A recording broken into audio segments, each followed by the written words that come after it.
Assalamualaikum warahmatullahi wabarakatuh.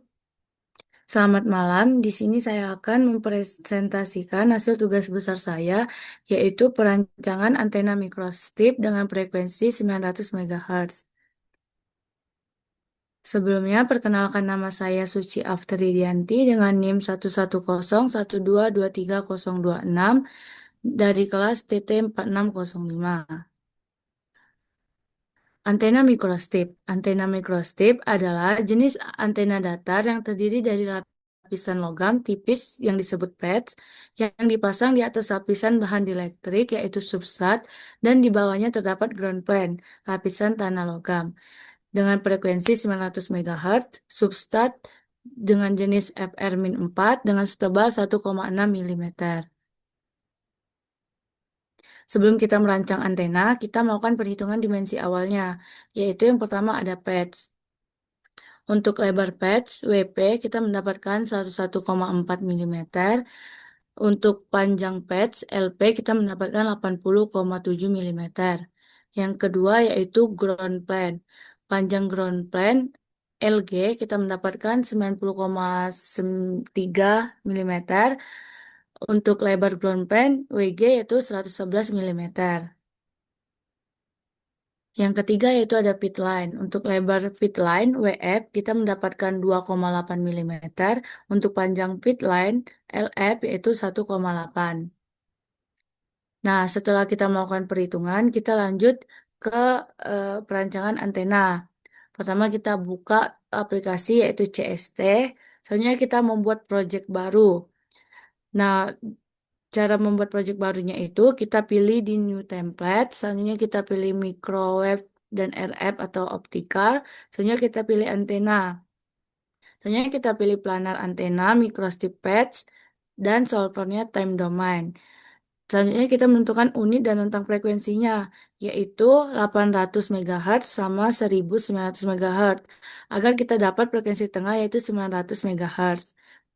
Setelah itu kita masukkan parameter yang kita hitung tadi, yaitu ada WP, LP, WF, LF, WG, LG, T, dan H. Selanjutnya itu kita membuat ground plane, substrat, patch, dan pit line. Dengan cara kita klik bricks, tekan escape. Selanjutnya kita masukkan posisinya, yaitu yang ada Xmin, Xmax, Ymin, sama Ymax, sama Zmin, dan Zmax. Dan materialnya itu berbeda-beda. Selanjutnya yaitu kita melakukan port.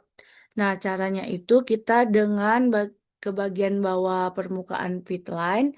Setelah itu kita pilih simulation, kita pick dan pick path. Selanjutnya kita kembali ke home, kita pilih menu Marcos, selanjutnya solver dan port.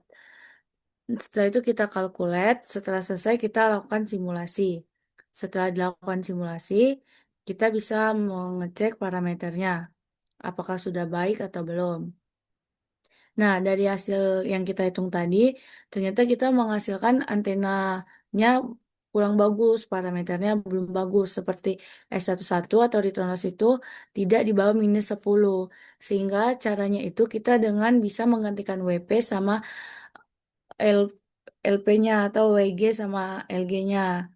Nah, buat hasil antena yang bagus itu kita dengan mendapatkan nilai sebagai berikut ini. Selanjutnya yaitu kita merancang satu antena. Nah, pada satu antena ini kita mendapatkan hasil S11 atau return loss itu sebesar -47,13 dB. Dan bandwidthnya itu kita mendapatkan 24,75 dari kita melihatnya dari S11 di peak -10 itu kita peak dua kali. Nah, jadi ada dua nilai. Nilai 887,63 kita kurangi 1912,38. Nah, mendapatkan hasil bandwidthnya. Selanjutnya itu gain. Gain kita mendapatkan 1,092 dBi dan direktivitasnya itu kita dapat 5,77 dBi. Aksial rasionya itu 40 di desibel atau polarisasinya linier dan PSWR-nya itu 1,008. Berarti ini antenanya sudah bagus.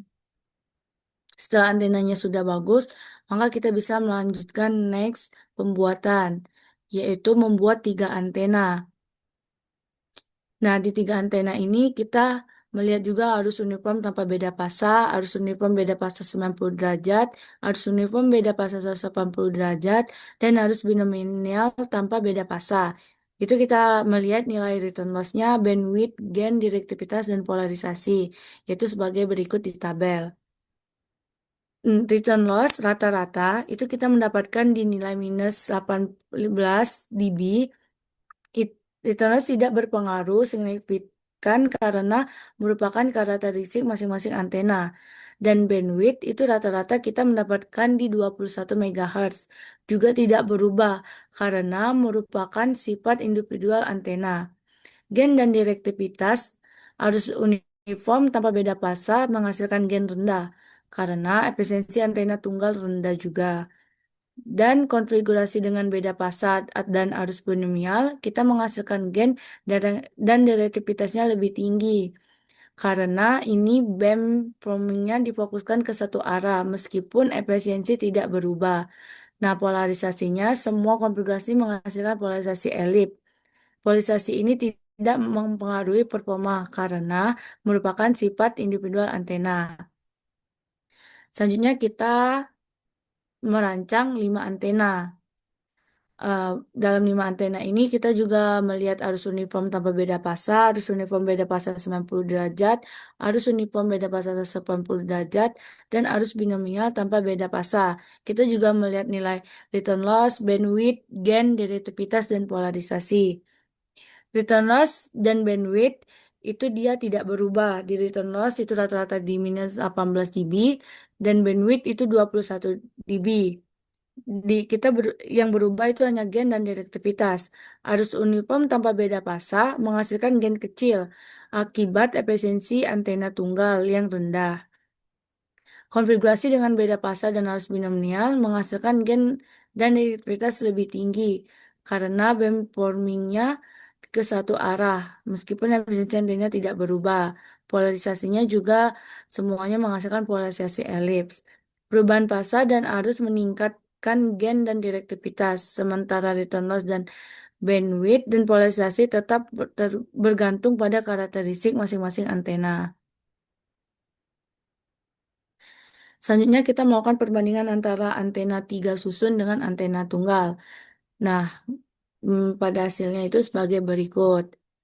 Return loss antena tunggal lebih baik, yaitu di minus 47,13 dB dibandingkan 3 susun antena yang rata-rata di minus 18.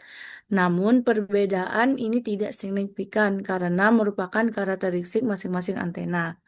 Bandwidth antena tunggal lebih lebar, yaitu menghasilkan 24,75 MHz dibanding konfigurasi 3 susun yang rata-rata 21 MHz. Gain, antena tunggal kita menghasilkan 1,092 dBi. Konfigurasi 3 susun bervariasi tergantung arus dan pasanya. Terendah yaitu arus uniform tanpa beda fasa yaitu 0,7707 dBi. Yang tertinggi yaitu arus binomial tanpa beda fasa yaitu 4,624 dBi. Gain meningkat karena direktivitas lebih tinggi dari pengaturan arus dan fasa yang memfokuskan arah radiasi. Polarisasi antena tunggal menghasilkan polarisasi linear, sedangkan komunikasi 3 susun antena itu menghasilkan elips. Antena tunggal unggul dalam return loss dan bandwidth, sementara konfigurasi 3 susun antena memiliki gain direktivitas lebih tinggi karena pengaturan arus dan fasanya. Selanjutnya kita melakukan perbandingan antara antena 5 susun dengan antena tunggal. Mendapatkan nilai sebagai berikut ini. Hampir sama kayak 3 antena. Return loss-nya antena tunggal lebih baik di angka minus 47,75 dBi, sedangkan 5 susun itu rata-rata di minus 18 dB, menunjukkan efisiensi transmisi yang lebih tinggi. Nah, sedangkan bandwidth-nya juga antena tunggal memiliki bandwidth lebih lebar, yaitu 24,75 MHz dibanding 5 susun yang rata-ratanya 21 MHz.